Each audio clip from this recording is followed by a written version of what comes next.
বন্ধুরা, আশা করি আপনারা সবাই ভালো আছেন। আমি আজকে আপনাদের একটা নতুন প্রতিবেদন নিয়ে এসেছি আপনার ইঁচড় চাষ সম্পর্কে। বিশেষ করে যেসব আমার ছোট ভাইরা যারা বেকার আছেন, মানে পড়াশুনো করেছেন, যথেষ্ট ডিগ্রি আছে, কিন্তু বর্তমান যে সমাজ ব্যবস্থা তাতে চাকরি বলে কিছু নেই। এক কোম্পানি আর অথবা সরকারি চাকরি তো আজকে পরীক্ষা দিলেন, কবে আজকে ফর্ম ফিল আপ করলেন, কবে পরীক্ষা হবে জানেন না, এবং কবে আপনার চাকরি হবে সেও জানেন না। এবং আর একটা বলি, যারা রিটায়ার হয়ে আছেন, যারা সময় পার করতে পারছেন না, তাদের জন্যে এই একটা চাষ করতে পারেন, ইঁচড়। আমি এই গাছটা আমার আজকে বয়স 1 বছর প্লাস। বিভিন্ন প্রতিবেদনে দেখবেন যে কাঁঠাল চাষে লাখ লাখ টাকার গল্প দিচ্ছে, কিন্তু বাস্তবে সত্যি ততটা না। আমি বাগানটা দেখাই ঘুরে। এটা আমার 14 কাঠা জমি। 14 কাঠা জমি, এতে আমার 105টা কি 8টা গাছ আছে। গাছগুলো দেখেন। আমার গাছের বয়স বললাম 1 বছর 2 মাস হবে। গাছের বর্তমান পরিস্থিতি দেখেন। এই দেখেন, প্রত্যেকটা গাছে কিন্তু এই মুচি এসছে।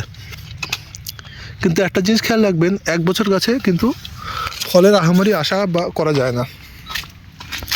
এই গাছে কিন্তু যথেষ্ট ফল এসছে দেখেন। 1টা 2টো 3টে 4টে 5টা 6টা। এগুলো যখন আমরা হারভেস্ট করবো তখন মার্কেটে রেট থাকবে আনুমানিক 40 থেকে 50 টাকা। এই দেখেন, এখান থেকে একটা কাঁঠাল আমি কেটেছি। এটা গেল। এর পাশের গাছটা যাই, আমি কোনো স্কিপ করছি না। দেখেন পরের গাছটা দেখেন। এই দেখেন, এইসব মোষ আসছে এবং নিচে কিন্তু কাঁঠালে মোষও আছে।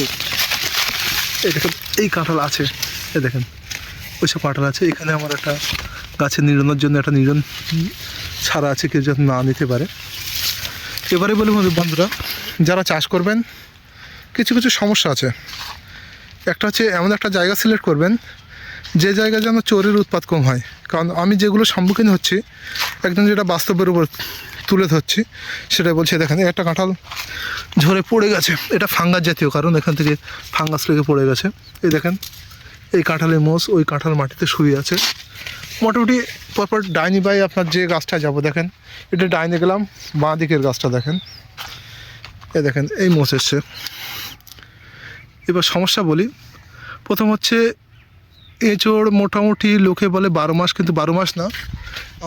আমি গত বছর আমি মোটামুটি 7 মাস ফল আপনি বিক্রি করতে পারবেন, যেটা একটা সবজি চাষের জন্য খুবই লাভজনক। এবং দুর্গা পুজোর আগের থেকে ফল শুরু হয়। এবারে বলি বন্ধুরা, মানে প্রথমে যখন রেট পাবেন সেটা হচ্ছে 150 টাকা থেকে পাওয়া শুরু হয়েছে, লাস্ট 25 টাকা। এবং এখন আমরা যা সবজি বিক্রি করছি, এখন বর্তমান আমাদের গ্রামে যে পেঁয়াজগুলো কালি হয়, এই কালিগুলোর এখন বর্তমান রেট হচ্ছে 6 টাকা। গাজরের রেট আছে মাত্র 8 টাকা, যেটা তুলে বাজারজাত করে সেখানে ভ্যান ভাড়া, খাজনা 100 টাকা, 2 টাকা খাজনা দিতে হয়। আপনার কুইন্টালে 5 কিলো করে সুদ দিতে হয়। মানে চাষির কিছু থাকে না। এবং যারা আমরা পড়াশোনা করি, তারা সত্যি কথা বলতে কি, আমাদের মাঠে খাটা বা রৌদ্র সহ্য করার মতো সেই শক্তি আমাদের নেই। এখন শীতের জন্য নয়, ঠিক আছে, কিন্তু গরমকালে আমরা পারবো না। আমার এই ক্ষেতগুলো দেখেন পরিষ্কার আছে। এতে আমি 1.5 মাসে একবার করে ঘাস মারা ইউজ করছি, এবং মানে 10 দিন 12 দিনের অন্তর একবার কি গাছগুলো একটু মানে পোকা যাতে না লাগে সেই ওষুধটা দিয়ে যাচ্ছি। মানে যা আমরা পড়াশুনো করি, আমরা আরামে পারবো এই অল্প একটু খাটতে। সকালে আসলাম, 1 ঘন্টা খেটে গেলাম। এই দেখেন, এই গাছটা দেখেন, এটা এখানে 1টা কাঁঠাল 2টো 3টে কাঁঠাল। এই গাছটা দেখেন, আমার হাত, এই আমার হাতের একটা কড়ি আঙুল সমান গাছটা দেখেন। কড়ি আঙুল দিয়ে দেখাই। এই দেখেন, কড়ি আঙুল আর আমার হাত। এই গাছটা মারা গেছিলো, গিয়ে নতুন করে আবার হয়েছে। ছোট্ট একটুখানি 3 ফুট গাছ। এ দেখেন, মোটামুটি বাগান দেখেন। এবারে বলছি বন্ধুরা, আপনি ব্যবসা করলে ব্যবসায় পয়সা আছে, কিন্তু তার জন্য দরকার হচ্ছে টাকা। এবং আরও একটা সমস্যা হচ্ছে, আপনি যেখানেই টাকা লাগাবেন রিটার্ন আসতে গেলে খুব কষ্ট হয়ে যাচ্ছে। সুতরাং যদি পেয়ারা চাষ করেন, পেয়ারায় পয়সা আছে, কিন্তু পেয়ারায় সমস্যা হচ্ছে ডাল টানা, প্রত্যেকটা পেয়ারা বাঁধা, এগুলো কষ্টদায়ক। কিন্তু সেই তুলনায় আমি দেখছি বেকার ভাইদের বা রিটায়ার যারা আমাদের কাকারা আছেন, যাদের সময় পার হয় না, গাছ পছন্দ করেন, মাঠঘাট ভালো লাগে, খালি পায়ে একটু ঘুরতে আসেন, দিনে 1 ঘন্টা সময় দিতে হবে। দিনে 1 ঘন্টা আপনার জন্য যথেষ্ট। 1 ঘন্টা একটা জমিতে সময় দিলে আপনার জন্য যথেষ্ট। কী করতে হবে? প্রথমে আপনি যে কোনো জায়গা থেকে ভালো জাতের, যাদের বাগান আছে, কাঁঠাল বাগান, এরকম জায়গা থেকে যা চারা চয়েস করেন। যে অনেক নার্সারি আছে, অনেক টাকা দাম, 150 টাকা দাম, ওসব অত দামি চারা আপনার দরকার নেই। মার্কেটে 60, 70, 80 টাকা এরকম জায়গায় চারা পাবেন, নিয়ে নেন, চোখ বন্ধ করে, কোনো অসুবিধা নেই। শুধু একটু চেষ্টা করবেন মাদার গাছটা দেখে নেওয়া। গাছ বসাবেন 12 ফুট, একটা গাছের সঙ্গে আরেকটা গাছ 12 ফুট ডিস্টেন্সে, এবং এই দুটো গাছের মাঝখানে আবার একটা গাছ হবে, ঠিক আছে? পরের লাইন, আমার পরের লাইনে 12 ফুট বাই 10 ফুট দূরে গাছ লাগানো আছে। প্রথম বছরে সাথী ফসল হিসেবে কিছু চাষ করতে পারেন। চাষ করলে সমস্যাটা দেখা দিচ্ছে কি, আপনার ঘাসের প্রবণতাটা বেড়ে যাচ্ছে, ঘাসটা তাড়াতে পারবেন না, এই একটা সমস্যা হচ্ছে। আর পেঁপে গাছ না লাগানো ভালো, কারণ আমি নিজের খাওয়ার জন্য দেখেন পেঁপে লাগিয়ে রেখেছি। এই যে গাছটা, কাঁঠাল গাছের যত বড়, পেঁপে গাছটাও তত বড়। ভয় হচ্ছে ভেঙে যার দিকে পড়বে, যদি কাঁঠাল গাছ দিকে পড়ে আমার কাঁঠাল গাছটা নষ্ট হয়ে যাবে। এবারে বলি বন্ধু, পরিচর্যা। জায়গা চয়েস করবেন বেলে দোআঁশ মাটি। যে জমিতে জল অত্যাধিক ধরে রাখে এমন জায়গা সিলেক্ট করবেন না। চারাটা বসিয়ে নেবেন ঠিক করে, পরে পিলি দিয়ে নেবেন। প্রথম অবস্থায় একটু পর্যাপ্ত পরিমাণে যতবার জল দেবেন ততবার রাসায়নিক সার চেষ্টা করবেন। প্রথম গাছ বাড়ার জন্য আমার কাছে রাসায়নিক সার ভালো লেগেছে, কারণ গাছটা বড় করতে পারলে, মানে আমি দেখেছি আমাদের এখানে, আমি গাছ বসিয়ে আমার চারা তুলে নিয়ে গেছে। এটা আমার হতে পারে, সবার হতে পারে। এই দেখেন, এই গাছটার অবস্থা দেখেন, এত পরিমাণ মাথায় মুছিয়ে আসছে, এ কেটে ফেলে দিতে হবে, গাছের আগাটা পুরো ঝুলে যাচ্ছে, কিন্তু মাথার ফল আমি নেব না। তাহলে কি বললাম আমি, প্রথমে পিলি দিয়ে নেবেন ভালো। আর প্রথম অবস্থায় কি বললাম, রাসায়নিক সার দিয়ে আপনাকে গাছ বড় করতে হবেন। রাসায়নিক সার বলতে আপনি চেষ্টা করবেন নাইট্রোজেন এবং ফসফেট, এই দুটো যতবার সেচ দেবেন ততবার। খেতে অপর্যাপ্ত জল দিয়ে যাবেন, খেত শুকালে আবার জল দিয়ে যাবেন। 15 দিনে একবার পিজিআর অটোমেটিক, মানে আমি পিজিআর বলতে আমি দেই মিরাকুলাম, লিটারে 1 ml করে। তাতে গাছের মানে সতেজ থাকে, খুবই ভালো। 1 বছরে আহামরি, প্রথম বছরটা আপনাকে অল্প অল্প খরচা করে যেতে হবে।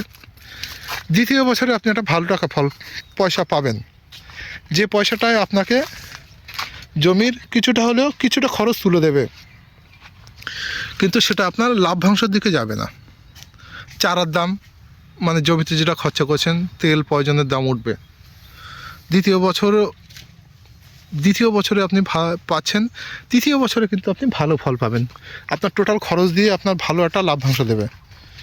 আমি যা দেখতে পাচ্ছি, কাঁঠাল খুব ভালো ফল, খুব মানে মার্কেটে খুব চাহিদা আছে। আমার ফলগুলো এখন বেশিরভাগই যাচ্ছে বিদেশে, যে মানে এখান থেকে নিয়ে যায় প্লেন পার্টিরা এসে, ওরা আমার ডাইরেক্ট বাগান থেকে নিয়ে যাচ্ছে। ওদেরকে আমি মাঝে সাঝে জিজ্ঞেস করি যে দাদা আজকে ফলগুলো কোথায় যাচ্ছে। ওরা আমাকে বলে, কোনোদিন বলে আপনার আয়ারল্যান্ড, কোনোদিন ফ্রান্স, কোনোদিন ইংল্যান্ড, ঠিক আছে? টুকটাক জিজ্ঞাসা করলে ওরা অটোমেটিক বলে যায়। মানে প্রত্যেকটা গাছেই কিন্তু ফল এসছে। আর একটা জিনিস খেয়াল করবেন, ফলের এই গাছের আরেকটা সমস্যা দেখা যাচ্ছে। গাছ যখন আপনার লাগাবেন, চেষ্টা করবেন সিঙ্গেল গাছ তুলতে বলছে এই জন্যে, মানে বৈশাখ মাসে। এবং এই দেখেন, সিঙ্গেল গাছ তোলার কারণ বলছি, এই দেখেন গাছ ছাড়িয়ে যাচ্ছে, দুটো ডাল হলে প্রথম অবস্থায়। উপরে গিয়ে যত খুশি ডাল হোক, প্রথম অবস্থায় 2টো ডাল হতে দেবেন না, প্রথম থেকেই কেটে সিঙ্গেল ডাল তুলেন। তবে বন্ধুরা আমি বলি, আমার 3 বছর গাছ হয়ে গেছে, আমি কিন্তু এর ভবিষ্যৎ ভালো দেখছি।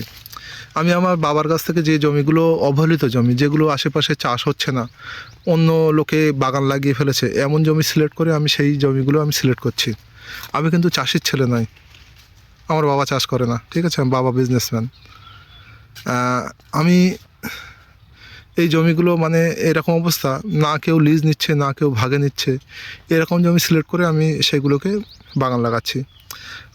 আপনারা যারা বাগান লাগাবেন, একটা জিনিস খেয়াল করবেন, কোনো লিজ বা বন্ধকের জমি করবেন না, চেষ্টা করবেন নিজের জমি। কারণ এই গাছের আয়ু কতদিন আমি জানি না, ঠিক আছে। কারণ এর গোড়াটা যেখান থেকে গ্রাফটিং আছে, গোড়াটা দিশি, আমাদের দিশি কাঁঠাল কতদিন ফল দেবে জানি না, কিন্তু গাছের যা ফলন আছে আপনাকে সন্তুষ্ট করে দেবে। আপনার তৃতীয় বছর থেকে আপনার সত্যি কথা বলতে কি, আপনার 100 গাছ থাকলে আপনার একটা প্রাইমারি স্কুলের যে স্যালারি, সেই স্যালারি আপনার উঠে যাবে, আমার যা এখন আনুমানিক যে আইডিয়া হচ্ছে। সুতরাং বন্ধুরা, চাকরির পিছনে না ঘুরে, এবং যেসব রিটায়ারে আমার কাকারা আছেন, তারা যদি সময় পান, সময় পার হচ্ছে না, ছোট করে বাগান করে রাখেন, আপনার মনও ভালো থাকবে এবং আপনার বন্ধুবান্ধব বা নিয়ে বাগান দেখাতে পারবেন, আত্মীয় আসলে দেখাতে পারবেন।